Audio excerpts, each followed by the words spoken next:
Subscribe channel Truth.id dan aktifkan lonceng notifikasi untuk mendapatkan informasi seputar live streaming dan video khotbah terbaru.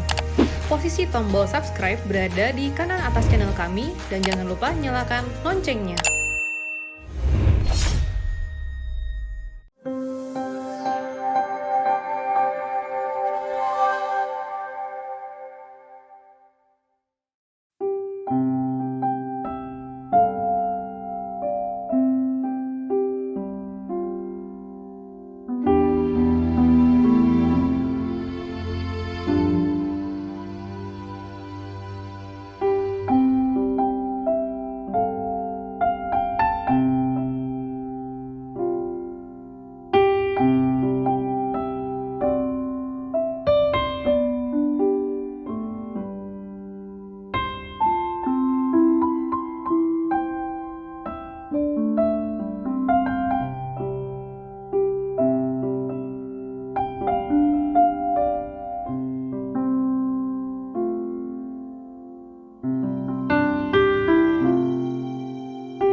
Kalau untuk pekerjaan kita berani mengambil resiko, aku pilih pekerjaan ini.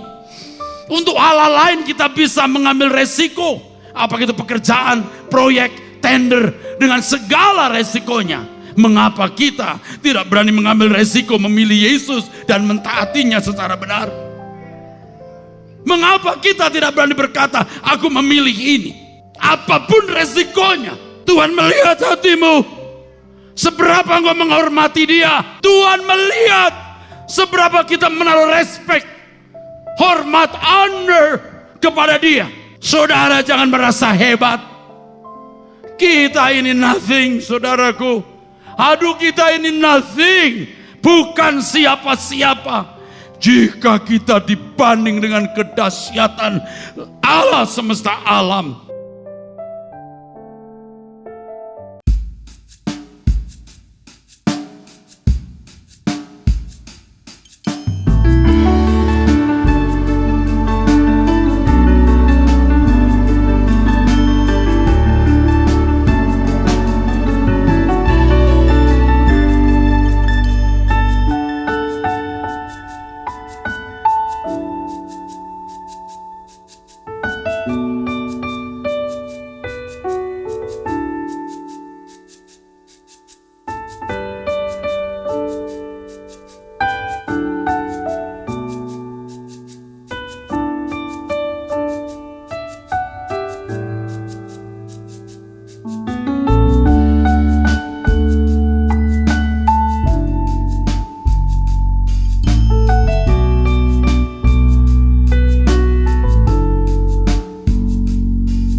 suka lihat orang, ini restoran kenapa ya? Kok maju sekali ya?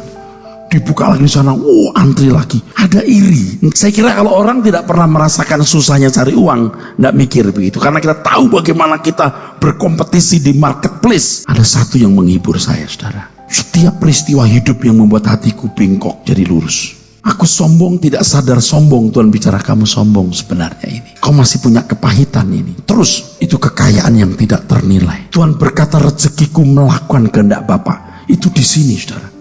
Jadi begitu Anda melek mata, Tuhan itu sediakan semua paket berkatnya itu untuk meluruskan kita menjadi orang yang berkodrat ilahi. Dan itu rezeki yang tidak akan pernah bisa lenyap selamanya. Jadi lihat orang sukses, ya udah, enggak apa-apa. Tapi aku punya rezeki yang tidak akan pernah lepas dari hidupku. Kau boleh kaya raya dengan sukses bisnismu, semua akan lenyap.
Shalom saudara sekalian, khususnya peserta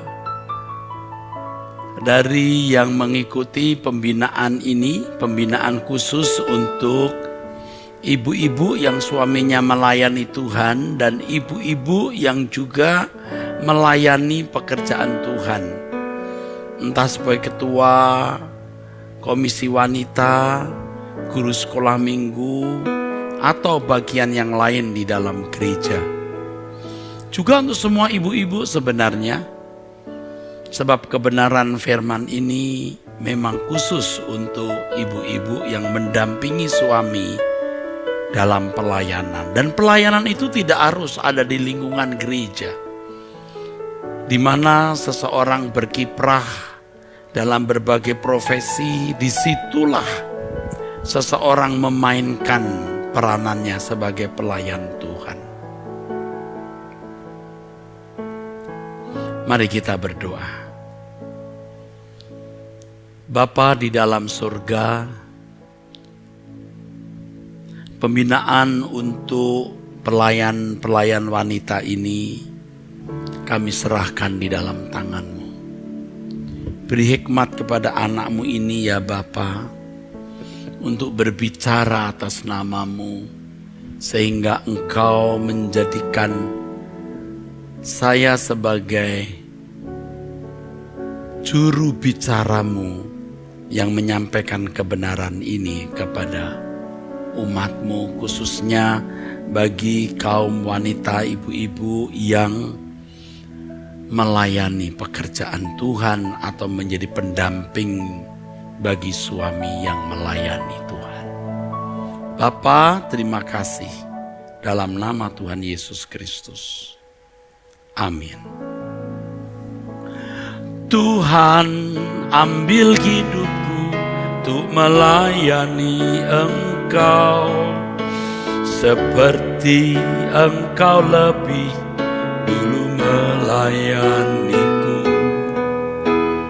Tuhan, kasih-Mu limpah tak terbalas olehku. Dengan segenap hidupku ku mau balas cinta-Mu. Tuhan, ini hidupku ku serahkan bagi-Mu, karena ku tahu pasti semuanya milik-Mu. Tuhan, aku percaya Engkau sertaku selalu. Di sepanjang jalanku Engkau pegang tanganku. Ku rela Engkau miliki demi kemuliaan nama-Mu. Saatnya untuk mengabdi, memberitakan firman-Mu ke seluruh bumi.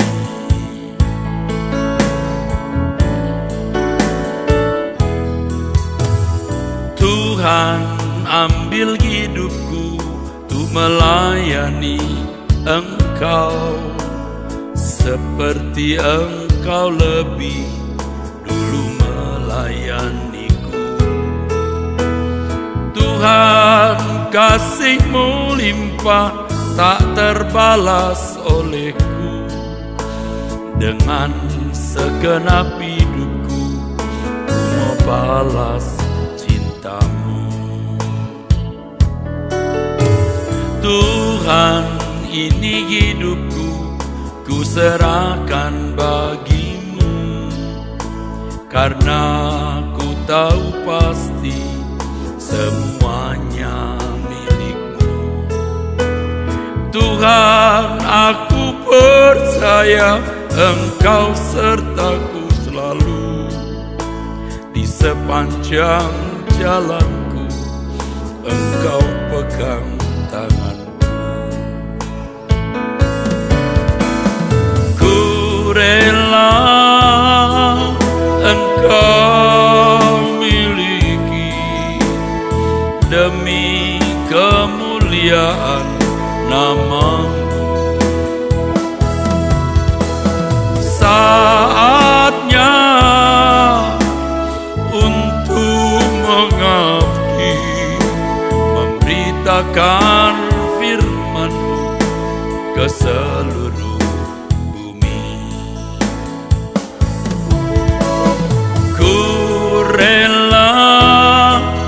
Engkau miliki demi kemuliaan nama-Mu.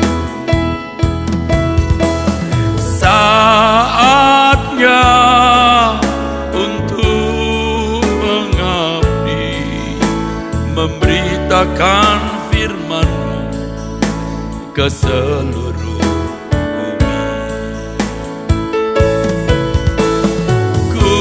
Rela Engkau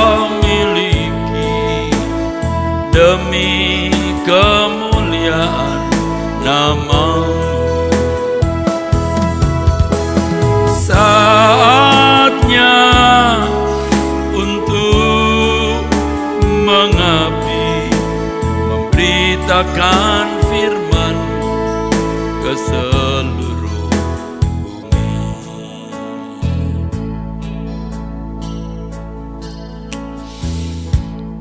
Saudara, saya ingatkan bahwa hidup kita ini singkat sekali. 70 tahun dibanding kekekalan itu tidak ada artinya sama sekali, saudara. Suatu hari kita akan berhadapan dengan Tuhan, Raja kita. Sungguh kita akan sangat berbahagia kalau selama kita hidup, kita melayani Dia. Sungguh, kita akan berbahagia ketika kita menghadap pengadilan Tuhan Yesus, ya, menghadap pengadilan tahta Kristus, begitu dikatakan dalam 2 Korintus 5 ayat yang ke-9 dan 10, kita telah melayani Maharaja kita. Bagi orang-orang yang memperlakukan sesamanya dengan kasih, itu perbuatan kita kepada Tuhan. Apalagi kalau kita benar-benar memiliki perasaan dan pikiran Kristus, sehingga pelayanan kita ini merupakan pengejawantahan atau penterjemahan dari perasaan dan pikiran Kristus. Pelayanan yang sesungguhnya itu sebenarnya demikian, saudaraku. Bertahun-tahun saya menjadi pendeta, saya melayani hanya secara normatif. Begitulah ukuran umum yang dilakukan orang. Melakukan kegiatan di lingkungan gereja, lalu saya sekolah teologi, saya menjadi dosen, saya menjadi wakil gembala sidang, lalu menjadi gembala sidang. Secara normatif. Dan itu bisa dilakukan siapa saja, saudara. Siapa saja. Tetapi yang sebenarnya pelayanan yang dikehendaki Allah adalah bagaimana kita memiliki pikiran dan perasaan Kristus, sehingga di dalam pelayanan tersebut, saudara, kita menerjemahkan pikiran dan perasaan Tuhan di dalam kehidupan ini.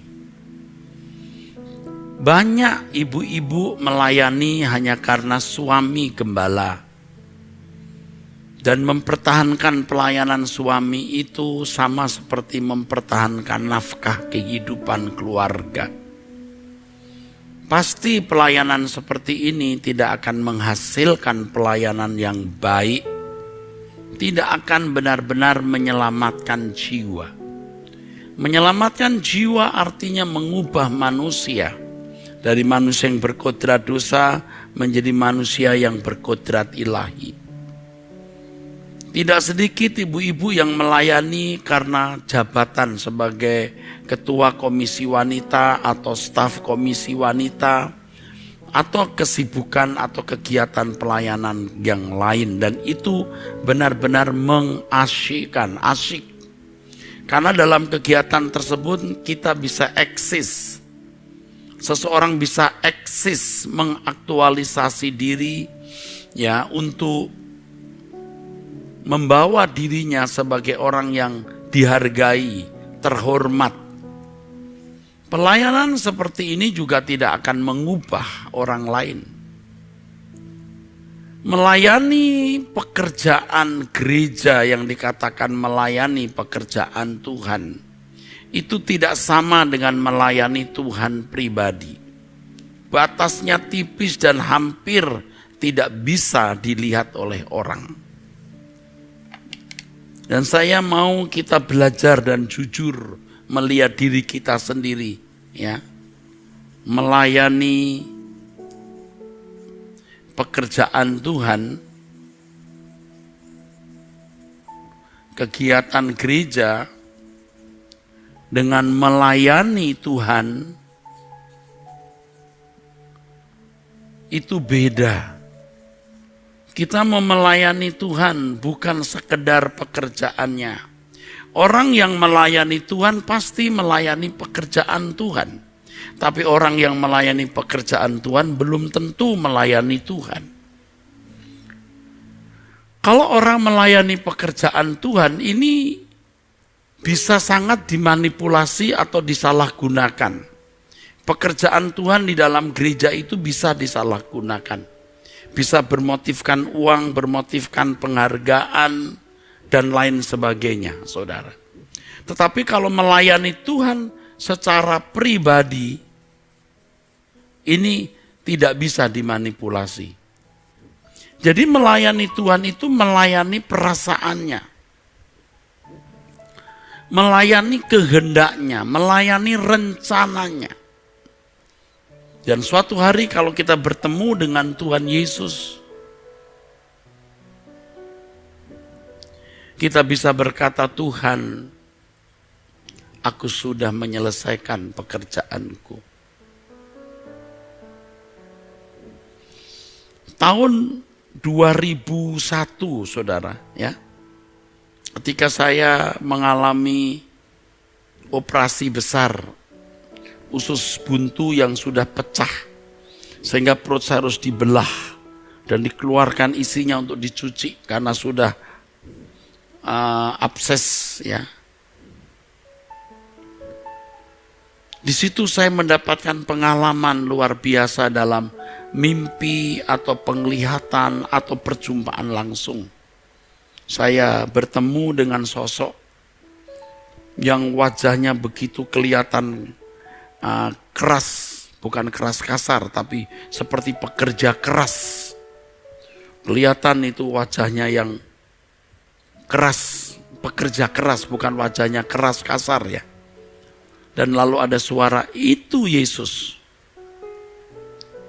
Karena memang ketika saya masih hidup, artinya sebelum pengalaman itu saya alami, sebelum kejadian itu saya sudah berpikir, saya akan mencium kaki Tuhan dan saya akan berkata, Tuhan, telah kuselesaikan tugasku. Jadi itu menjadi cita-cita saya, ya, sudah menjadi cita-cita saya kalau nanti saya meninggal.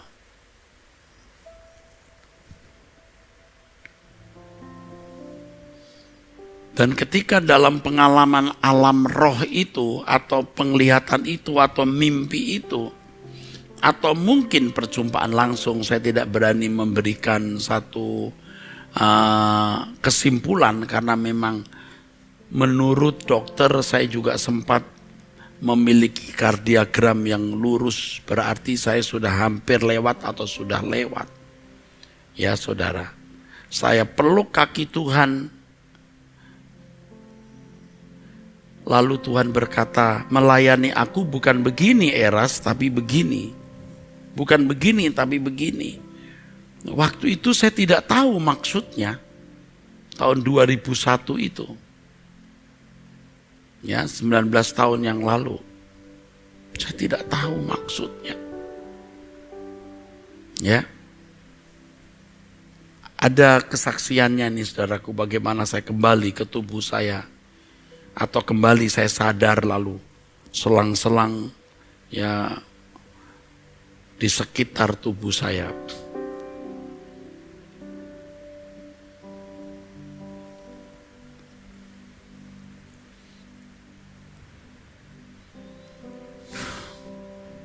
Saya merasa bahwa perjumpaan itu punya arti yang luar biasa. Dan saya berubah. Tapi setelah 7 tahun atau 8 tahun, saya menghadapi persoalan yang berat, kekecewaan yang dalam. Kekecewaan yang dalam. Perlakuan yang menyakitkan dan tidak adil. tahun 2007-2008. Ya, akhirnya saudara, saya mengerti. Sejak itu terus saya berubah. Lalu saya mendapatkan pengajaran mengenai corpus delicti dan itu menjadi titik balik saya sampai hari ini.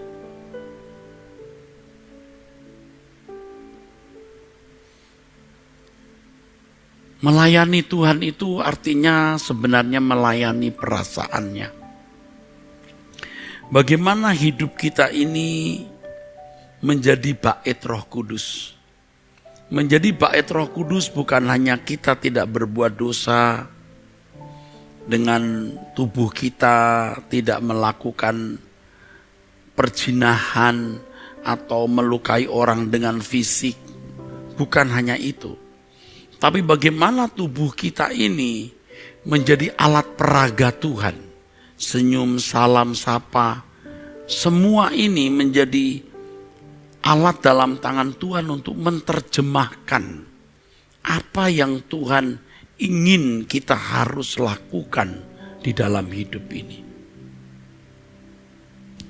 Itu sebenarnya saudara. Nah, kalau kita benar-benar melayani Tuhan, maka kita tidak bisa memanipulasi pelayanan itu. Ya, coba kita jujur ya ibu-ibu, kita melayani Tuhan itu dasarnya apa? Apakah karena kita sekedar membantu suami, karena itu profesi suami, membantu pelayanan pekerjaan Tuhan di gereja, karena itu nafkah keluarga, atau karena kita mau memiliki harga diri? Ya, orang-orang yang sudah cukup secara finansial lalu mengambil bagian dalam pelayanan kadang-kadang bukan karena dia benar-benar mau menjadi alat peraga Tuhan, tapi karena dia memiliki nilai diri di dalam pelayanan tersebut. Tampil di depan ibu-ibu lain, memberi pengumuman, ngatur ini, ngatur itu, lalu dihargai. Itu maknyes. Coba jujur ya saudara. Sebenarnya orang-orang seperti ini tidak melayani Tuhan, dia melayani diri sendiri. Tetapi menggunakan kegiatan gereja, apa yang disebut pelayanan pekerjaan Tuhan sebagai sarananya. Dan itu jahat saudaraku. Nah Tuhan itu diam ya, kadang-kadang Tuhan seperti tidak ada, senyap. Tetapi sebenarnya tidak senyap, Tuhan pasti bicara, hanya kita tidak mau mendengar, tidak mau jujur, tidak mau koreksi diri. Jadi sekarang sebelum kita melanjutkan pelayanan ini, kita melihat motivasi apa yang bertahta di hati kita dalam pelayanan. Itulah sebabnya seperti yang saya telah bagikan di pertemuan yang lalu, tujuan pelayanan kita itu harus jelas. Tujuan pelayanan kita harus jelas dulu. Apa itu? Ya, mengubah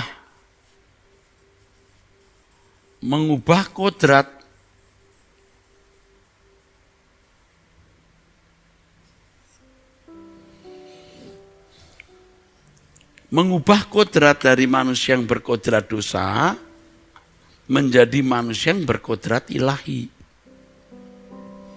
Wah, ini bicara soal berkodrat ilahi, saya harus jadi ini saudara, berhutang untuk menjelaskan apa itu berkodrat ilahi. Ya. Dari kodrat dosa, kodrat manusia, lalu seorang yang menjadi seorang yang berkodrat ilahi. Orang yang berkodrat ilahi itu orang yang dalam seluruh tindakannya itu selalu sesuai dengan pikiran dan perasaan Allah. Pasti orang-orang seperti ini tidak melukai orang lain. Pasti tidak menyakiti sesama. Pasti tidak merugikan. Pasti. Nah, Pelayanan itu mengubah kodrat, saudara, bukan hanya membuat kegiatan di dalam gereja, menyanyi, terus berkhotbah, ya, supaya asik. Ada kegiatan-kegiatan yang lain, apakah masak-memasak, apakah perlombaan menghias apa-apa gitu, saudara. Bukan tidak boleh, tetapi end up-nya apa? End up-nya apa? Akhirnya apa? End result-nya apa? Final destination-nya apa? Tujuan akhirnya apa? Aduh, di mana-mana banyak kegiatan gereja yang tidak jelas tujuan akhirnya apa. Juga dalam kegiatan ibu-ibu, maka tidak heran kalau sedikit sekali pelayanan wanita yang benar-benar melahirkan wanita-wanita yang agung. Ya memang diajarkan mengenai wanita sejati, lalu ambil contoh siapa? Misalnya Maria, Sarah, Esther, Deborah. Tapi saya mau beritahu saudara, standar kita itu bukan Deborah, Esther, Sarah, dan lain-lain. Standar kita itu Yesus. Kita harus seperti Yesus, harus sempurna seperti Yesus. Kalau tidak begitu, maka khotbah-khotbah itu hanya ini, sama dengan motivator-motivator. Ini yang menjadi beban kita, saudara. Jangankan ibu-ibu, jangan-jangan suaminya, bapak-bapaknya juga belum mengerti. Pelayanan hanya karena sebuah kegiatan normatif saja, kegiatan yang ada aturannya, memang begitu. Sekolah Alkitab, lalu khotbah, mengatur organisasi gereja. Tidak tahu tujuannya itu apa. Nah, kalau bapak-bapak tidak tahu, bagaimana ibu-ibu bisa tahu? Suami yang menjadi kepala kan, leader, imam. Nah sekarang oke deh, kita tidak menoleh, tidak melihat siapa-siapa. Sekarang ibu-ibu ya. Ayo kita melihat ini. Kegiatan gereja selama bertahun-tahun itu menghasilkan apa? Makanya sering ya ada maka sering kita lihat kegiatan ibu-ibu itu dari tahun ke tahun jumlahnya ya cuma segitu-segitu saja, tambah dikit, lalu habis lagi, lalu nanti berkelahi. Sampai ada ibu-ibu yang pernah berkata begini, kaum wanita. Benar ini, saya dengar langsung, dia bicara langsung. Saya paling tidak mau Pak, dalam kegiatan wanita. Paling banyak ribut, paling banyak bicara. Oh, ya memang ibu-ibu sering banyak bicara ya, walaupun tidak semua ibu-ibu cerewet ya. Nah, karena memang kodratnya belum diubah. Jadi saudara harus mengalami perubahan kodrat. Nah, perubahan kodrat itu bagaimana caranya? Nah, ini ya. Perubahan kodrat itu dimulai dari ya mengerti kebenaran.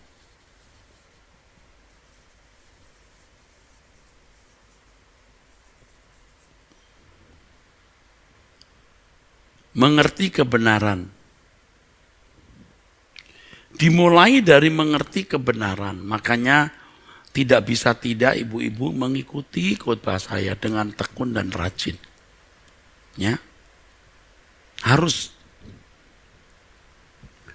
Lalu mengerti kebenaran, lalu hidup dalam pimpinan Roh Kudus, hidup dalam Roh Kudus saja ya, pimpinan Roh Kudus maksudnya. Pimpinan Roh Kudus itu harus ada keaktifannya. Harus ada pelajarannya, harus ada temanya. Pimpinlah aku Roh Kudus. Banyak orang doa begitu, tapi tidak punya tema. Harus ada tema. Temanya apa? Oh ya, Hari ini atau minggu-minggu ini temanya menguasai mulut. Nah, ini menjadi tema yang biasanya cukup panjang, bahkan jangan-jangan sampai mati. Tapi sebaiknya tidak. Ya. Tema berikutnya atau kadang-kadang bersama tema ini ya.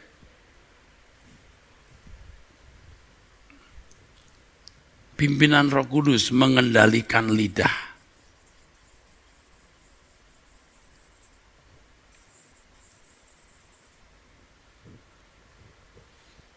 Roh Kudus pimpin kita untuk itu. Jadi belajar kebenaran udah pasti, karena kebenaran itu yang akan melandasi kita berpikir ya. Mengendalikan lidah. Lalu misalnya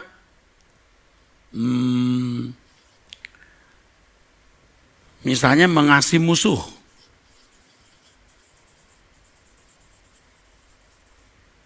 Mengasihi musuh. Ada temanya.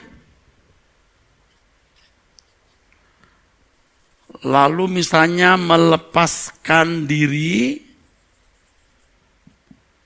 dari barang-barang branded, bermerek,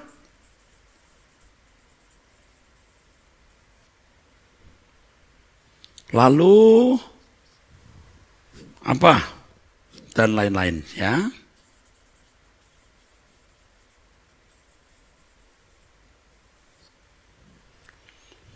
Sebenarnya ini yang dimaksud dengan selesai dengan dirinya sendiri. Kalau seorang pelayan Tuhan belum selesai dengan dirinya sendiri, ia tidak bisa membimbing orang lain untuk selesai dengan dirinya sendiri. Saya juga belum sempurna, saudara, tapi saya berjuang terus supaya nanti sebelum mati saya benar-benar sudah selesai dengan diri sendiri. Sekarang juga saya sadar saya belum sempurna. Tapi saya berusaha untuk selesai dengan diri saya sendiri. Apa itu selesai dengan diri sendiri? Wah, saya khotbah panjang. Tapi nanti akan saya singgung ya. Ini mengendalikan lidah, mengasihi musuh, melepaskan diri dari barang branded, bermerek, lalu macam-macam, saudaraku. Belum dosa-dosa yang lain. Ya. Kita melayani Tuhan itu mengubah manusia. Bagaimana kita bisa mengubah manusia kalau kita sendiri belum berubah? Atau paling tidak, kita ini juga sedang mengalami proses perubahan. Dengan pengalaman proses perubahan yang kita alami tersebut, kita bisa membimbing orang karena kita memiliki pengalaman yang sama. Saudara, ini tidak bisa dan memang tidak boleh kita hindari. Tidak bisa dan tidak boleh kita hindari. Kalau kita tidak mengalami proses perubahan kodrat, maka pelayanan kita hanya kegiatan-kegiatan di sekitar gereja atau kegiatan-kegiatan dalam tanda kutip, kegiatan-kegiatan rohani yang tidak mengubah orang. Tidak mengubah orang.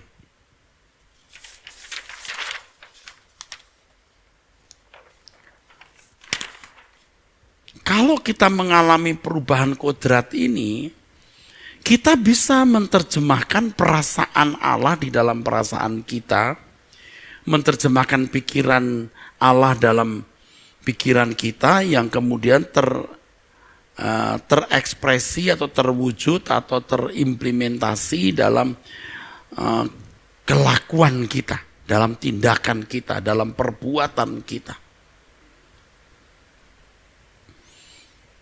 Kalau di pembinaan pelayanan baik untuk kaum wanita atau umum, Saya sering melihat teknik-teknik, banyak tekniknya orang pinter-pinter membuat teknik-teknik.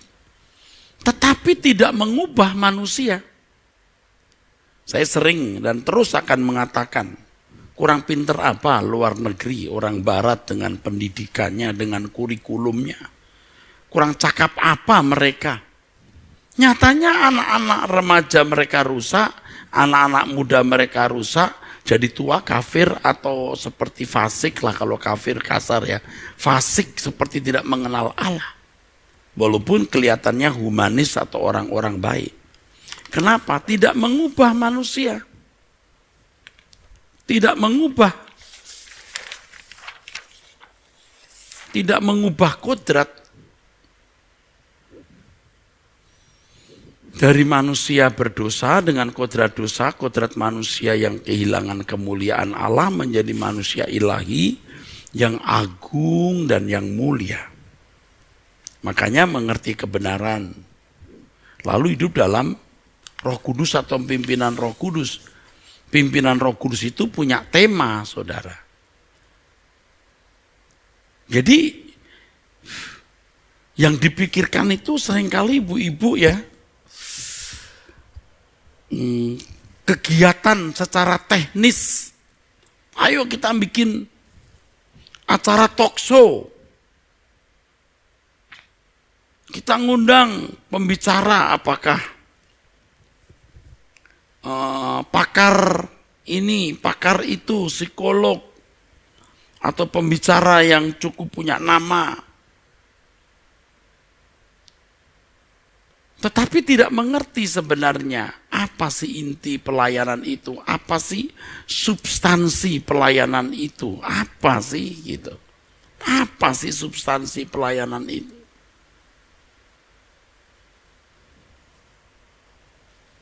Nanti kalau sudah banyak orang datang ke gereja, lihat kelakuan ibu gembala, kelakuan aktivis, tersandung. Ya syukur-syukur kalau orang masih mau mengerti kelemahan orang lalu tetap setia jadi orang Kristen. Nah kalau kemudian kecewa meninggalkan gereja, bahkan kemudian bisa pindah agama karena melihat kelakuan ibu-ibu itu, ini benar-benar terjadi di mana-mana ya. Pelayanan ibu-ibu di gereja itu, aduh seringkali ribut, resek, bener saudara. Ini yang jadi masalah. Kenapa? Ya karena tidak mengalami perubahan. Makanya hidup dalam pimpinan Roh Kudus. Hidup dalam pimpinan Roh Kudus itu tema. Ada tema-tema yang harus dijalani, harus dipelajari. Asik dulu di dalam pembinaan secara karakter ini. Nah disitulah pasti manusia lama kita itu disalibkan di situ. Manusia lama kita pasti disalibkan di situ.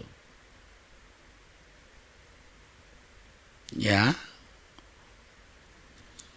saudara harus bisa melihat manusia lama dan manusia baru. Manusia lama itu yang bagaimana.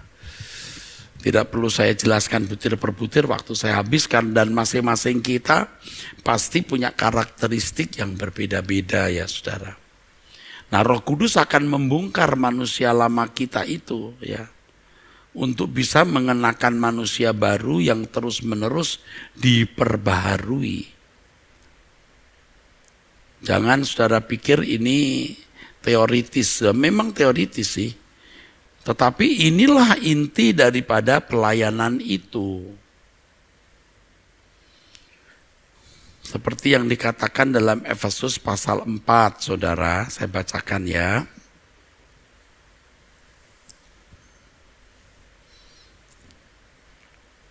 Yaitu bahwa kamu berhubung dengan kehidupan kamu yang dahulu, ya Efesus 4 ayat 22, harus menanggalkan manusia lama yang menemui kebinasaannya oleh nafsunya yang menyesatkan. supaya kamu dibaharui di dalam roh dan pikiranmu. Ya.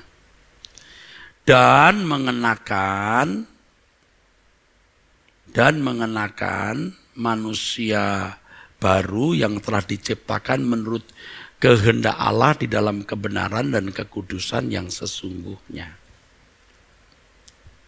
Saudara, saya mau sampaikan satu hal yang memang ini agak rawan, tetapi mohon bisa dimengerti karena saya tidak menunjukkan kepada individu, tetapi ini berlaku bagi semua orang di banyak tempat ya saudaraku ya.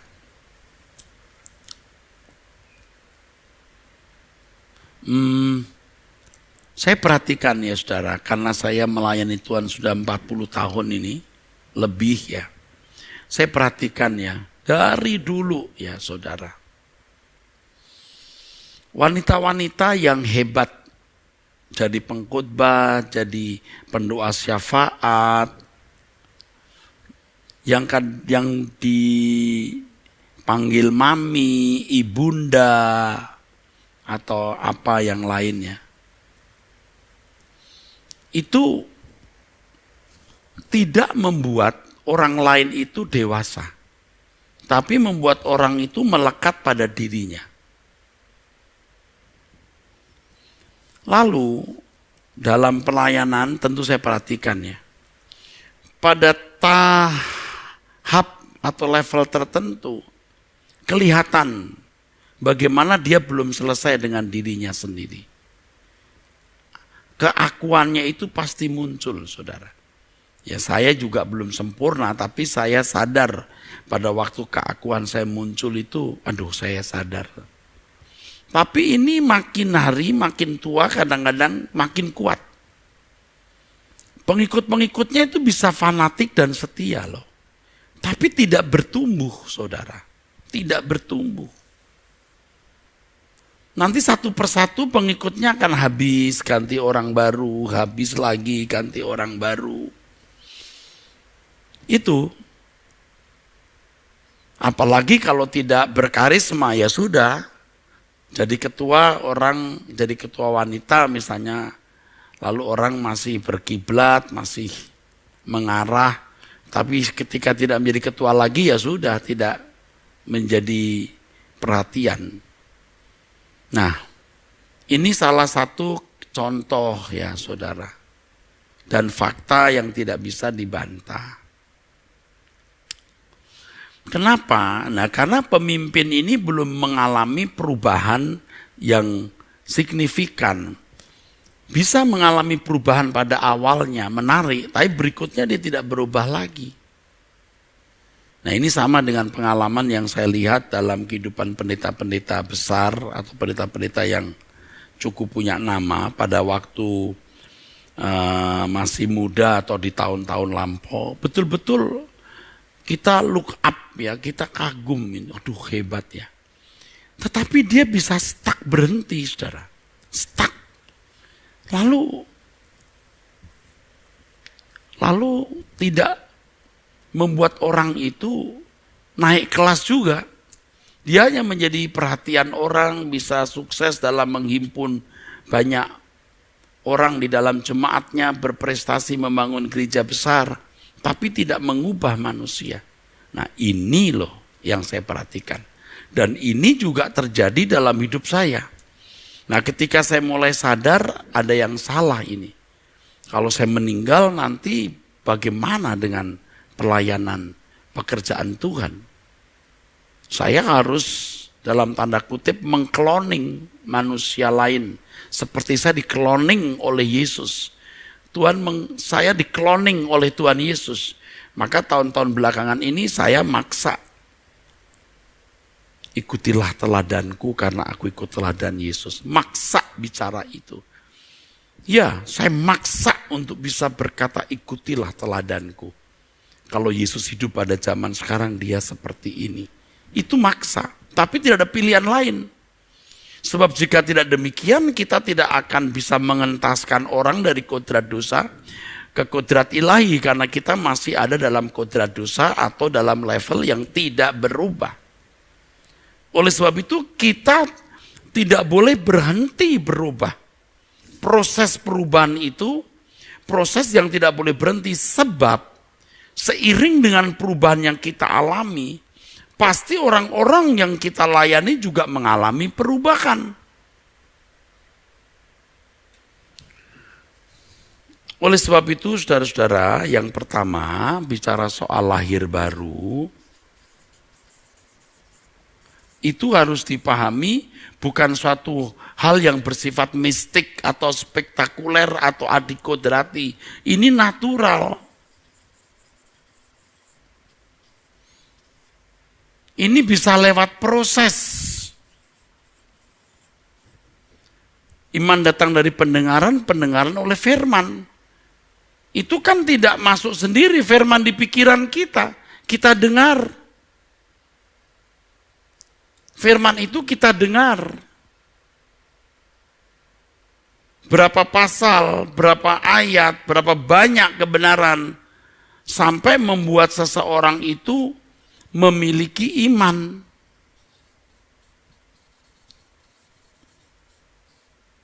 Iman itu penurutan terhadap kehendak Allah. Di dalam iman ada proyek-proyeknya. Maksudnya apa, Pak? Iman itu kan penurutan terhadap kehendak Allah.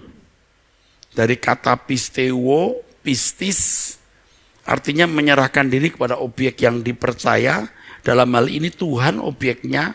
Dan kalau kita percaya kepada Dia, ada proyeknya. Apa yang harus aku mengerti dari yang Dia kehendaki, apa yang harus ku mengerti dari rencananya yang harus ku lakukan atau ku penuhi. Kan begitu, saudara. Itu iman. Iman saja proses, demikian pula kelahiran baru, itu natural, itu proses. Nah, pendewasaan rohani itu pun juga proses.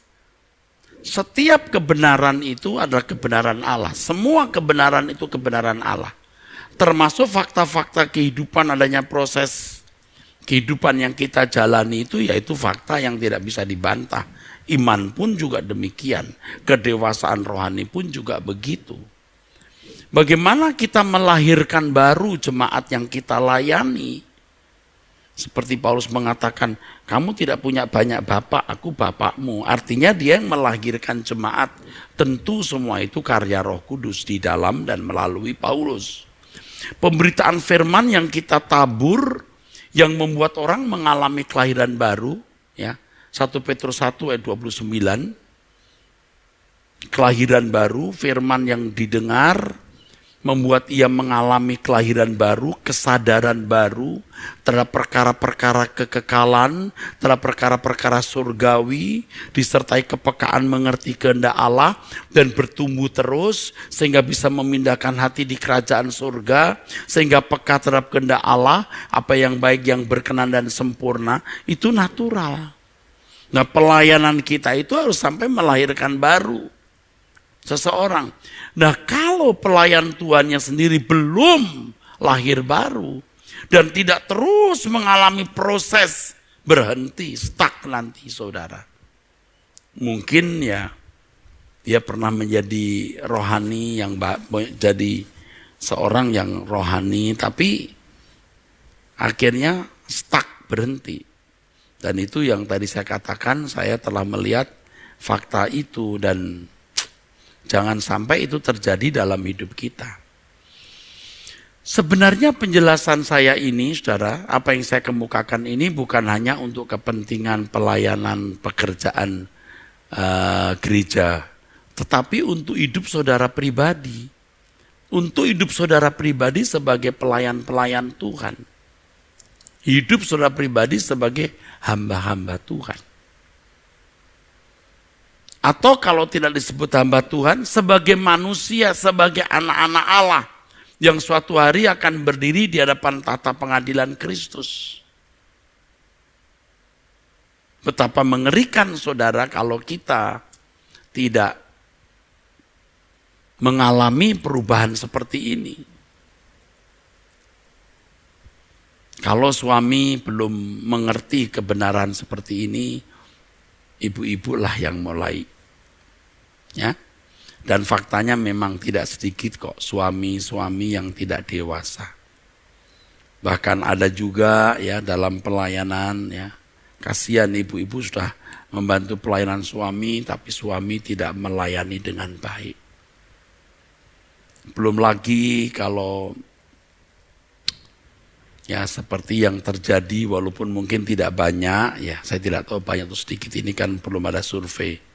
Suaminya melakukan pelanggaran moral, aduh itu kasihan sekali. Ibu-ibu gembala yang suaminya melakukan pelanggaran moral, itu menyedihkan ya. Sudah jadi istri gembala, hidup juga tidak mewah atau bahkan kekurangan ya. Udah begitu suami melakukan pelanggaran moral, aduh saudara, sedih saudara. Atau suami dipecat karena melakukan kesalahan apa gitu. Aduh itu sedih. Tetapi kalau ibu-ibu mendengarkan khotbah saya ini dan mengikuti apa yang saya kemukakan, menjadi manusia Allah, lahir baru, bertumbuh terus, mengenakan kodrat ilahi, kita menjadi orang yang sangat kokoh, sangat kuat. Seperti di awal tadi saya berkhotbah, nanti kalau kita menghadap tahta pengadilan Kristus, semua penderitaan kita yang lama berlalu. Semua penderitaan yang kita alami tidak ada artinya. Tidak ada artinya. Ya, kita bertanggung jawab secara pribadi di hadapan tahta Kristus. Secara pribadi kita bertanggung jawab. Jadi ini untuk ibu-ibu. Kebenaran ini untuk ibu-ibu. Ya. Bukan hanya untuk pelayanan, tapi ibu-ibu secara pribadi kebenaran ini. Ayo kita mengalami perubahan secara kodrat. Kita tidak bisa melayani tanpa mengalami perubahan kodrat ini. Dan terus harus bertumbuh sehingga kita mengentaskan orang lain juga untuk menjadi manusia Allah. Itu tujuan end up-nya, itu tujuan, itu goalnya pelayanan, saudara. Kegiatan gereja itu hanya kendaraan, hanya sarana. Jangan dinikmati sebagai kesenangan untuk mendapatkan penghargaan, penghormatan, apalagi mencari uang. Yang suatu hari, saudaraku, kita akan berbahagia. Bertemu muka dengan muka, wajah juru selamatku. Selama ini di bumi kau ku rindu. Kan ku cium kakimu Tuhan, ku cinta kau, ku bisikkan, selamanya di surga melayanimu. Bertemu muka dengan muka, wajah juru selamatku. Selama ini di bumi kau ku rindu. Kan ku cium kakimu Tuhan, ku cinta kau, ku bisikkan, selamanya di surga melayanimu. Banyak ibu-ibu yang menderita, saudara. Banyak. Lebih banyak wanita yang menderita dibanding pria, khususnya dalam hidup berumah tangga. Saya bukan asal ngomong karena saya gembala sidang dan saya melihat fakta itu. Dibutuhkan pelayan-pelayan Tuhan yang benar. Pelayan-pelayan Tuhan yang mengalami proses pertumbuhan yang tidak pernah berhenti. Dari lahir baru, terus bertumbuh menjadi dewasa. Lalu mengenakan pikiran perasaan Kristus. Ya. Seperti Yesus.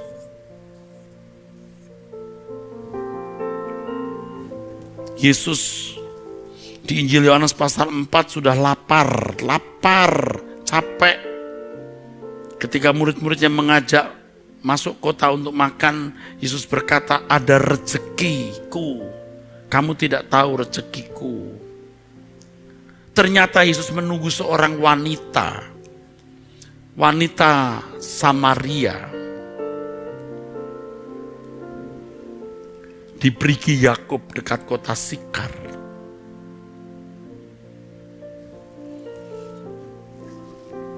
Perempuan ini, saudaraku, sudah memiliki 5 suami, saudaraku.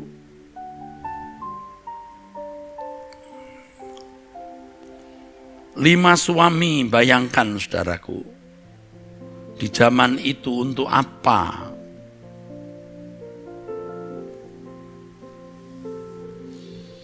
Tetapi dia masih pasti kekurangan.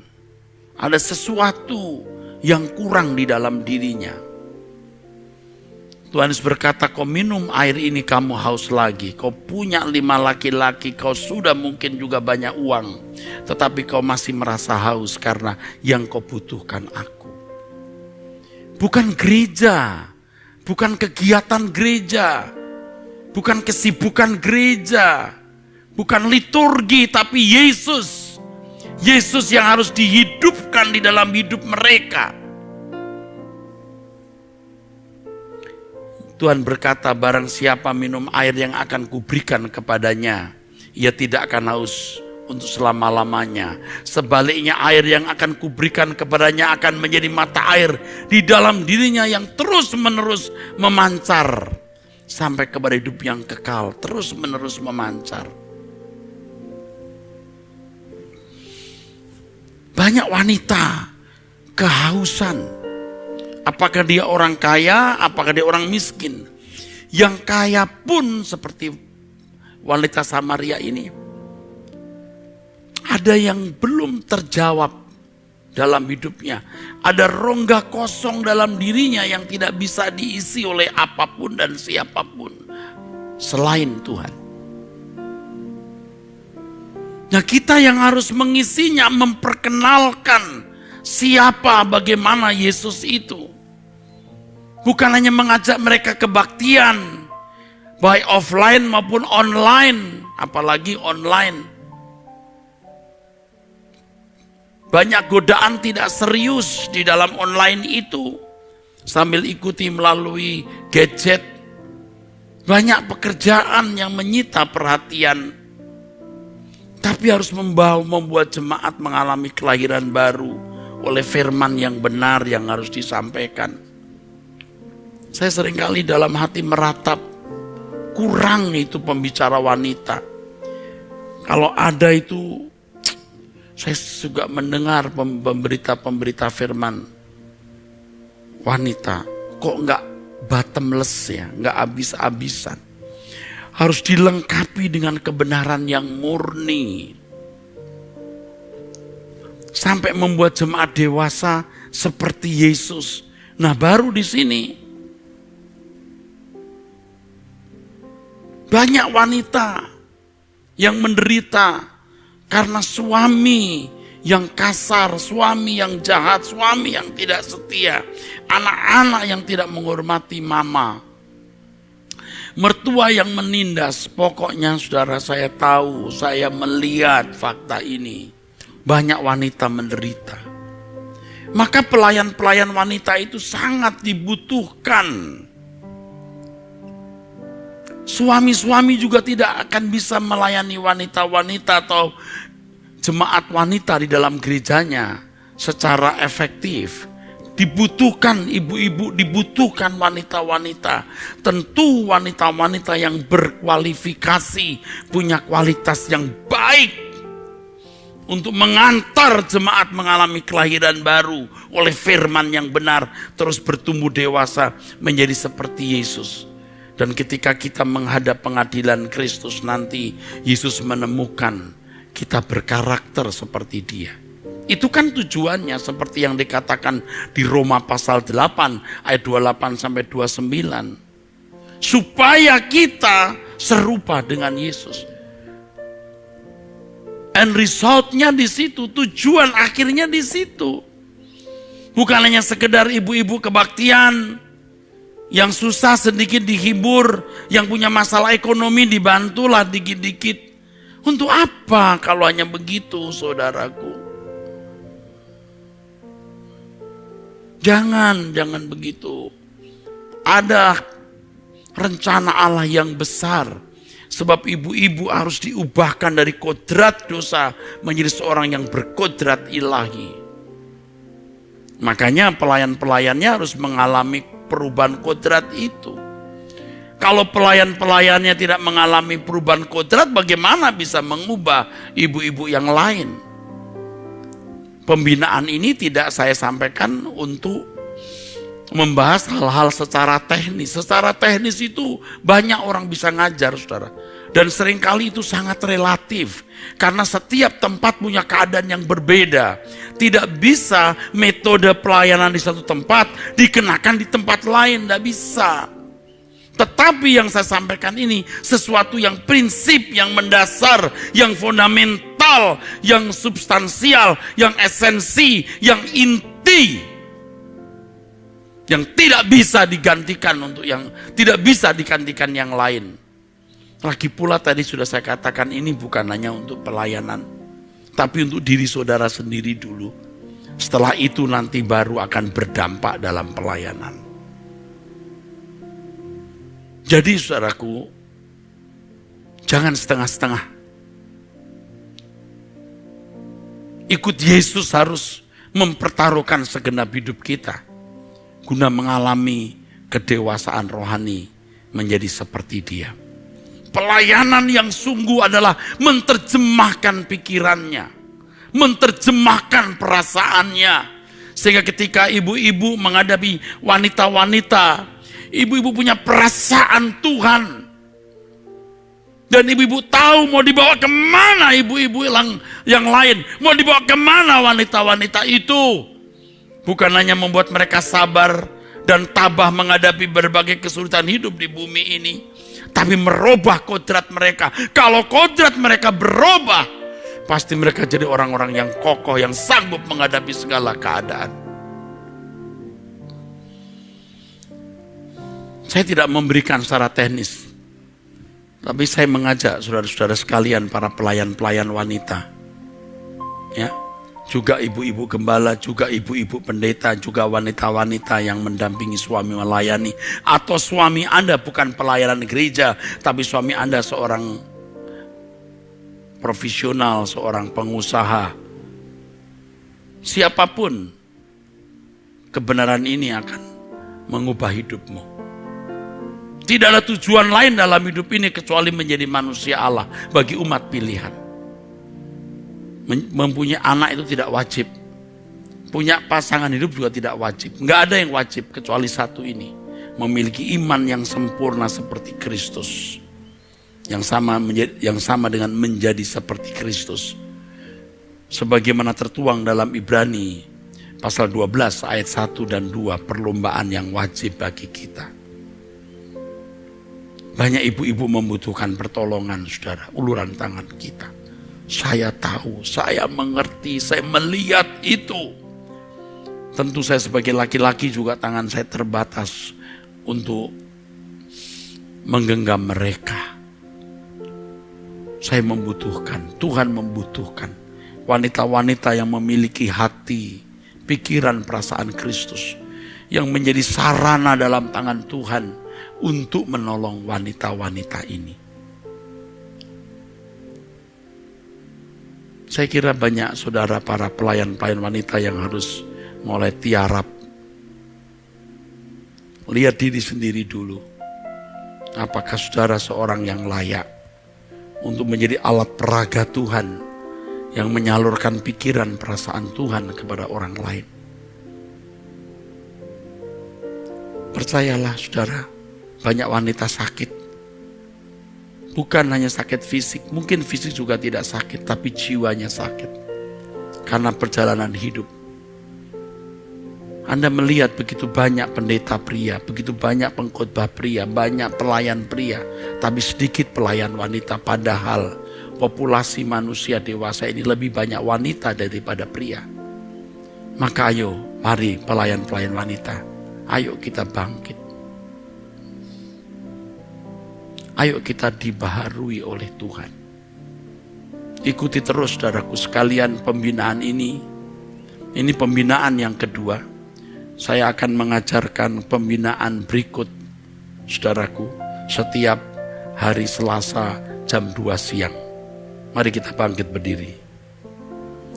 Hari terindah hidupku, pulang ke rumah Bapakku. Malaikatmu yang kudus bawaku ke sana, penuh bahagia. Usai semua kerjaku, ku penuhi rencanamu. Bukan tahan berdiri di hadapan Rajaku, Maha Mulia. Bertemu muka dengan muka, wajah juru selamatku. Selama ini di bumi kau ku rindu, kan ku cium kakimu Tuhan, ku cinta kau ku bisikan, selamanya di surga melayanimu. Katakan bersama, bertemu muka dengan muka, wajah juru selamatku. Selama ini di bumi kau ku rindu, kan ku cium kakimu Tuhan, ku cinta kau ku bisikan, selamanya di surga melayanimu. Saudara, pembinaan ini 4 kali. Ini pertemuan yang kedua. Bagi ibu-ibu atau saudara guru-guru agama yang mengikuti selama 4 kali dan membuat semacam summary atau semacam kesimpulan atau resume dari 4 kali pertemuan ini dan dikirimkan ke alamat yang kami akan tunjukkan, saudara akan bisa mendapat sertifikat dari kami.